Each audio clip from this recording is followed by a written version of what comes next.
Hello, Jen. It's Raul. I'm out here on the on-ramp, from Riverside Drive to the 2 freeway, Interstate 2, that takes you into Echo Park. Takes you into downtown LA. Echo Park. Well, the reason I'm here, I want to show you a tragic thing happened here back in on December 26, 2011. This beautiful young lady named Bree'Anna Guzmán went out and told her mother she was suffering from a cold. She said, "Mom, I'll be back." I'm paraphrasing, obviously. "I'll be back, Mom. I'm going to the liquor store. I'm gonna get me some medication for my cold." And it was like already 8 p.m., which is pretty late, And she lived here near downtown LA, and she never returned. Okay, and that was December 26, 2011. Exactly a month later, this Caltrans crew with California Transportation, I guess this is the one that Gavin Newsom is responsible for, with Tony Terrar. So this was way back. Governor Jerry Brown Jr., Governor Edmund Jerry Brown Jr. was governor at the time in 2011.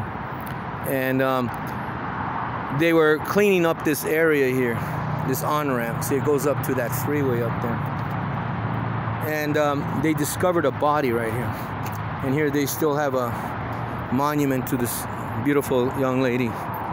They discovered her body right here. This trees, and down below you see there's a school back. You might see that. If I just go down a little bit here. See, right across the street you see there's a school over there. And that's Riverside Drive. Caltrans is right here, right beyond that on-ramp. So this is where this psychopath dumped her body here. Okay, and they had discovered another body on the on-ramp, the same MO.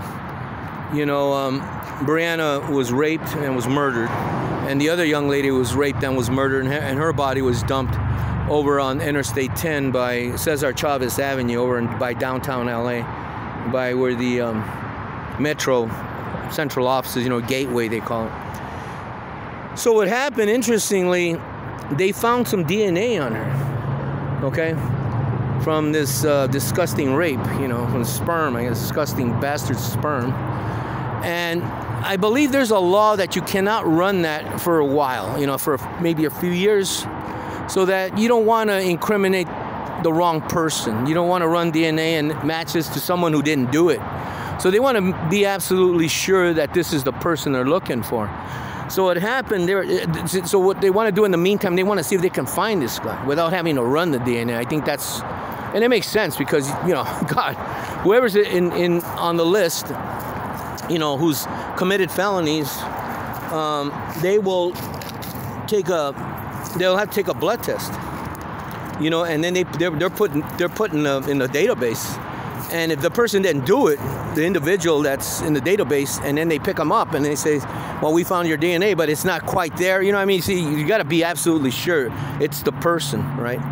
So what happened, luckily, okay, they finally ran it, like 2015, I believe, 2016.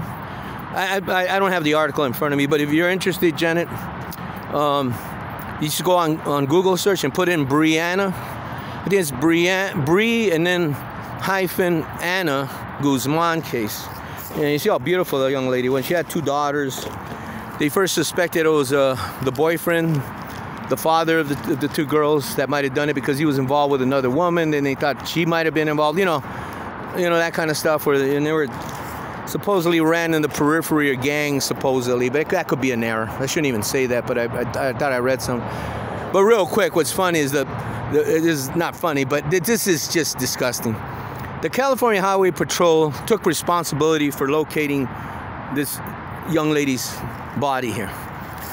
In fact, what happened, this guy had to go on, that actually found the body, he had to go on the internet and say, "Hey, listen, I found the body." And that was a Caltrans worker who usually, they're offenders. The court orders, you want to do Caltrans, or instead of going to jail, that kind of thing, or paying a fine. Oh, sure, I'll do Caltrans. I'll just go on the freeway and do my time, right?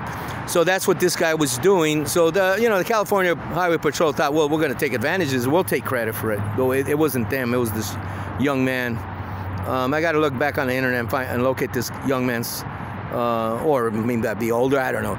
It was an individual that was doing cleanup out here. So this is what happened when they ran the DNA in like 2015, 2016, around thereabouts. They discovered that it always had a positive match to someone who was in prison. But the guy that in prison was someone who was a white-collar guy. You know, he wasn't into assaulting women, raping women, and that kind of stuff. You know, real psychopath, you know, a murderer. And, oh, by the way, down here, there's a fencing. I don't know if you can see it. They had a picture of Bree'Anna up here. And the Board of Supervisors put out a reward for thousands of dollars. I can't remember the figure. Let's see, there's a fence right there. You can see it. There's one of those electrical boxes, but right in there they had her poster, right? A big, well, actually it was like a tarp with her beautiful image there, and it says, please come forward, you have any information, you know, onto the death of this young lady. We're offering you so much money, right? I think it was $50,000, something like that. Well, nobody came forward. This is what happened. When they almost had that match, they went ahead and they said, now, does this guy that's in prison have any sons? And they're a bullseye. He had a son who, I guess, I don't know what his criminal record was, but they started following this guy. And they wanted to get some DNA on him, but they couldn't approach him. You know what I mean? They couldn't say, hey, can we do a blood test? And he said, hell no, right? So they found him. Well, luckily, one day they're following him, these detectives, and he took a spit on the sidewalk, and guess what you know? They scooped up the saliva, and it was a 100% match. This scum of the earth, his name, Giovanni Borjas, I believe he's a Mexican-American guy. And you see this picture, he's just obviously looking like a depraved bastard. Well, he worked at a clinic where Bree'Anna would go, you know, to get the prenatal care for her daughters.